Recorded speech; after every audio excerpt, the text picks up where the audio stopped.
overall goal of this X-ray spectroscopy technique is to measure the time evolution of the spatial profiles of several plasma parameters, such as ion temperature, rotation velocity, electron temperature, and impurity density in a fusion plasma.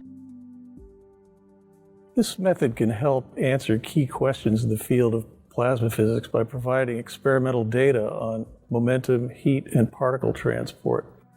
This information is then used in transport modeling codes to validate our understanding of the underlying processes. The main advantage of this technique is it is passive.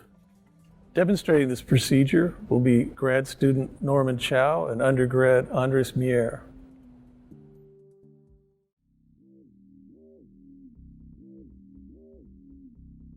This protocol takes place at the Alcator CMOD facility. The Hyrex Senior is already mounted on one of the racetrack-shaped ports of the tokamak.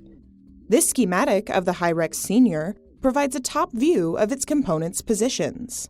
X-rays from the tokamak enter the helium environment of the instrument housing through a beryllium window and fall on two Bragg crystals. For this experiment, one crystal is for helium-like spectra and the other is for hydrogen-like spectra. Diffracted light from the crystals travels to the appropriate detectors.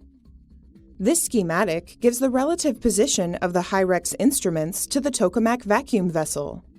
When mounting the Hyrex Senior on the Alcator CMOD, it is angled at 8 degrees off-diagonal view of the port.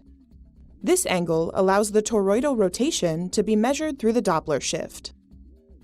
Choose the Bragg crystals based on plasma composition and temperature. For this experiment, use 102.